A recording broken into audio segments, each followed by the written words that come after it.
রজব মাসে বর্জনীয় কি কি, রজব মাসে কি কি কাজ করা যায় না। এক নম্বর বললাম কবরে সিজদা করা যাবে, 2 নম্বর মেলা গান বাজনা করা যাবে, 3 নম্বর মাজারে গিয়ে বাবার দরবারে গিয়ে সন্তান চাওয়া যাবে। মাজারে গিয়ে বলে যে বাবা আমার তো সন্তান হয় না, আমার একটা সন্তান দাও, আমার তো মেয়ে হয় না, আমার একটা মেয়ে দাও, এরকম বলে কিনা? আপনারা দেখবেন যে মাজারে গিয়ে এরকম বলে। এরকম বাবার কাছে গিয়ে সন্তান চাওয়া যাবে। সন্তান দেওয়ার মালিক একজন, তিনি হলেন কে? তিনি যদি চান সন্তান দিতে পারেন, আবার তিনি যদি চান সন্তান নাও দিতে পারেন। দুনিয়াতে কাউকে সন্তান দিয়ে ধন সম্পদ দিয়ে আল্লাহ পরীক্ষা করে, আবার কাউকে সন্তান না দিয়ে ধন সম্পদ না দিয়ে তাকে পরীক্ষা করে। দুইটাই আল্লাহর ফয়সালা, আপনাকে মানতে হবে। আল্লাহ পারেন পিতামাতা ছাড়াই সন্তান দিতে, এটা সম্ভব। আবার আল্লাহ তাআলা এটাও পারেন যে বাবা ছাড়া সন্তান দিতে।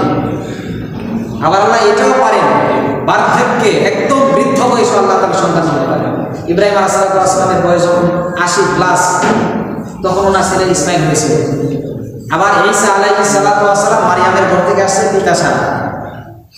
আবার এদিক দিয়ে ফেরাউনের কোনো সন্তানই ছিল না। তো আল্লাহ তাআলা সব কিছু করতে পারেন। এই জন্য কাউকে সন্তান দিয়ে পরীক্ষা করেন, কাউকে সন্তান না দিয়ে পরীক্ষা করেন, কাউকে মেয়ে দিয়ে পরীক্ষা করেন, কাউকে ছেলে না দিয়ে পরীক্ষা করেন। আরবের মধ্যে ওই সময় একটা রীতি ছিল, মেয়ে সন্তানকে তারা দেখতে পারতো না। মেয়ে হইলে তারা বলতো গলা টিপে হত্যা করে ফেলত। মেয়ে মানে তার কপাল খারাপ। এই জন্য রসুল বলেছেন মেয়ে মানে তোমার কপাল খারাপ না, মেয়ে মানে তোমার কপাল ভালো। আল্লাহ রসুল বলেছেন যার 3টা মেয়ে তার জন্য একটা জান্নাত বরাদ্দ। একজন সাহাবী এসে বললেন ইয়া রাসূলুল্লাহ আমার তো 3টা মেয়ে না, আমার 2টা মেয়ে, আমার জন্য কি বরাদ্দ? রসুল বললেন তোমার জন্য একটা জান্নাত বরাদ্দ। আরেকজন সাহাবী এসে বললেন আল্লাহ রাসূল আমার তো 1টা মেয়ে, 2টা 3টা মেয়ে না, আমার জন্য। আল্লাহ রাসূল বললেন যার সর্বশেষ 1টা মেয়ে থাকবে তার জন্য জান্নাত বরাদ্দ। সুবহানাল্লাহ। এটা এই জন্যই আরবের মানুষেরা মেয়েদেরকে কুলক্ষণ মনে করতো, অশুভ মনে করতো। এই জন্য রাসূল সাল্লাল্লাহু আলাইহি ওয়াসাল্লাম বলেছেন যাদের মেয়ে সন্তান আছে 3টা তাদের জন্য একটা জান্নাত, যাদের 2টা তাদের জন্য একটা জান্নাত, যাদের 1টা তাদের জন্য একটা জান্নাত। তো যেটা বলতেছিলাম, রজব মাস আসলেই যেই কুসংস্কারগুলো দেখা যায় সেটা হলো মাজারে গিয়ে বাবার কাছে সন্তান চাই। এই জন্য বাবার কাছে কি করা যাবে না? সন্তান চাওয়া। এরপরে মাজারে গিয়ে আরেকটা দেখবেন, মাজারে গিয়ে জুতা ছাড়া মাজারে প্রবেশ করতে হয়। আবার মাজারে গিয়ে এরকম বিপরীত মুখ হয়ে মাজার থেকে ফিরে আসতে হয়, অর্থাৎ পিছনের সাইড ওই দিক দেওয়া যায় না। এরকম দেখছেন কিনা আপনারা? মাজারে গিয়ে পিছনের যাওয়ার সময় তো সামনে যাবেন, যখন ফিরবেন তো এরকম পিছন থেকে ফিরে যাবেন। আমার পার্শ্বটা মাজারের দিকে দেওয়া যাবে না, এটা বেয়াদবি। এটা কি? আচ্ছা বলেন তো দেখি, দুনিয়াতে সবচেয়ে বড় মাজার কার মাজার? আমাদের নবীর মাজার। আমাদের নবীর চাইতে শ্রেষ্ঠ কোনো নবী দুনিয়াতে আর নবীর কবরে গিয়ে যারা হজ করছেন, উমরা করছেন, যারা সৌদি আরব ছিলেন আপনারা জানেন। আচ্ছা বলেন নবীর রওজা শরীফ যখন জিয়ারত করতে গেছিলেন, আচ্ছা বলেন তো দেখি তখন যাওয়ার পরে কি আপনারা কেমনে ফিরে আসছিলেন? পিছন দিক দিয়ে দিতে দেন নাই, ফিরে আসেন নাই? নাকি মাজারে যেভাবে এরকম বিপরীত দিকে আসেন এরকম উল্টা কাজ সৌদি আরবে এরকমটা হয় না? তাহলে এই মাজারের চাইতে ওই মাজার 1000 গুণ বড়। কথা বলেন ঠিক কিনা? আল্লাহ রসুল বলেছেন যদি হাজার হাজার হাজার হাজার হাজার হাজার আল্লাহর ওলিকে এক পল্লায় রাখা হয়, তাহলে রসুলের সর্বনিম্ন একজন সাহাবীর যে মর্যাদা হাজারো ওলির সমপরিমাণে একজন সাহাবীর মর্যাদার সমান হতে পারে। তাহলে নবীর চাইতে সাহাবীরা তো কত বড়, সাহাবীদের চাইতে তো নবী কত বড়। তাহলে নবীর কবরে গিয়ে যদি এই নিয়ম না মানা লাগে, তাহলে মাজারে গিয়ে এই নিয়ম আমরা কেন মানব?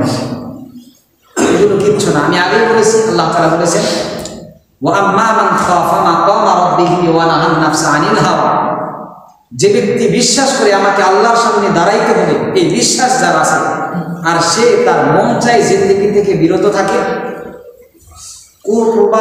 কোথা থেকে বিরত থাকে, আল্লাহ তাআলা বলেছেন ফাইন্নাল জান্নাতা হিয়াল মাওয়া, তার ঠিকানা হলো জান্নাত। আর যদি আমরা এইগুলো মানি, সমাজের কুসংস্কারগুলো আমরা ফলো করি, মাজারে যাই, সেজদা করি, মাজারে গিয়ে সন্তান চাই, মাজারে গিয়ে এরকম বিপরীত দিকে ফিরে আসে, তাহলে আমরা শিরক করলাম। এই কাজগুলো থেকে আমাদেরকে বিরত থাকতে হবে। এখানে অনেক মানুষ এরকম থাকতে পারেন, হুজুর আপনি আসে মাজারের বিরুদ্ধে কেন বলতেছেন, মেলার বিরুদ্ধে কেন বলতেছেন? আমি শুধু আপনাদের সামনে হক কথাগুলো তুলে ধরলাম। যদি আপনারা মানেন আলহামদুলিল্লাহ, যদি মানতে নাও পারেন আলহামদুলিল্লাহ। যদি বলেন হুজুর ভালো আলহামদুলিল্লাহ, যদি বলেন হুজুর কালো কোনো সমস্যা নেই। রাসূল সাল্লাল্লাহু আলাইহি ওয়াসাল্লাম সর্বশ্রেষ্ঠ মানুষ ছিলেন, অথচ রাসূলের পক্ষে এবং বিপক্ষে দুই শ্রেণীর মানুষ ছিল কিনা?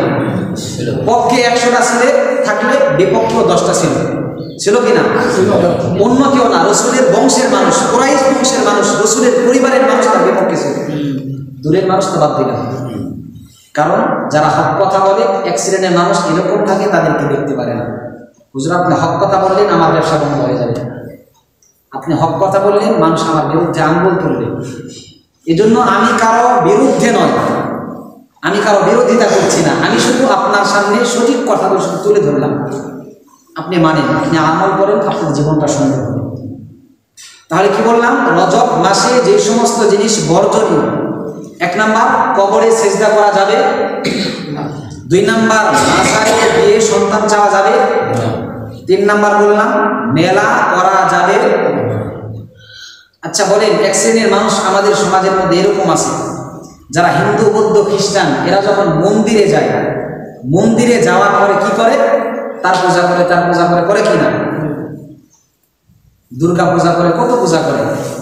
আমাদের মুসলমানদের মধ্যে এরকম এক শ্রেণীর মানুষ আছে, এরা দরগায় গিয়ে পূজা করে, কথা বলেন ঠিক কিনা?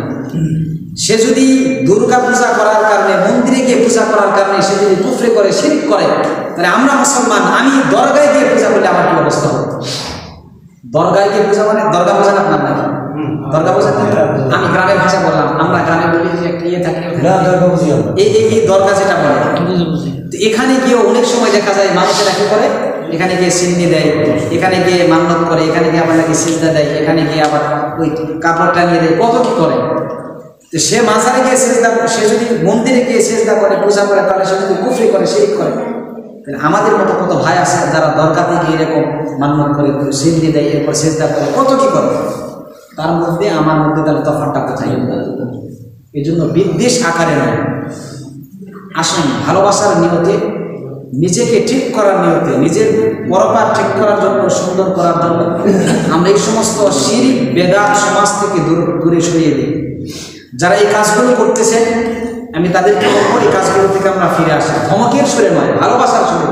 আপনাদের সাথে বিদ্বেষ আকারে নয়, ভালোবাসার সুরে আমি বলতেছি, আসেন ফিরে আসেন, এখনো সময় আছে, এখনো সময় আছে, আমরা ফিরে আসি, আমরা সঠিক পথে আসি। আমাদের সামনে 2টা রাস্তা, একটা জান্নাতের রাস্তা, একটা জাহান্নামের রাস্তা। একটা রাস্তা ভালো, একটা রাস্তা মন্দ। আপনি কোনটা চান? যদি চান ভালো রাস্তায় আসবেন, আসেন, আপনার জন্য রাস্তা খোলা। যদি চান মন্দ রাস্তায় যাবেন, আপনার জন্য সেই রাস্তাটাও খোলা। তবে ভালোটাই আসলে আপনার পরকার ঠিক ভালো, আর মন্দ রাস্তায় গেলে আপনার কপালে আপনি নিজেই কুড়াল মারবেন। এটার জন্য আপনি নিজেই দায়ী, আর কেউ দায়ী নেই। আল্লাহ তাআলা বলেছেন, ওয়ালা তাজিরু ওয়াজিরাতুন উযরা উখরা, কিয়ামতের দিন কেউ কারো গুনার বোঝা কেউ বহন করবে না। এজন্য আমরা যারা এই কাজগুলো করতেছি, আপনাদের প্রতি আকুল আবেদন, আসুন আমরা ফিরে আসি, আমরা কুফর থেকে, শিরক থেকে, বিদআত থেকে আমরা ফিরে আসি। আমরা সকলেই মিলে সুন্দর সুষ্ঠু একটা সমাজ আমরা জাতিকে উপহার দিই, তাহলেই দেখবেন আমাদের সমাজটাও সুন্দর হবে, আমরাও সুন্দরভাবে বসবাস করতে পারবো ইনশাআল্লাহ।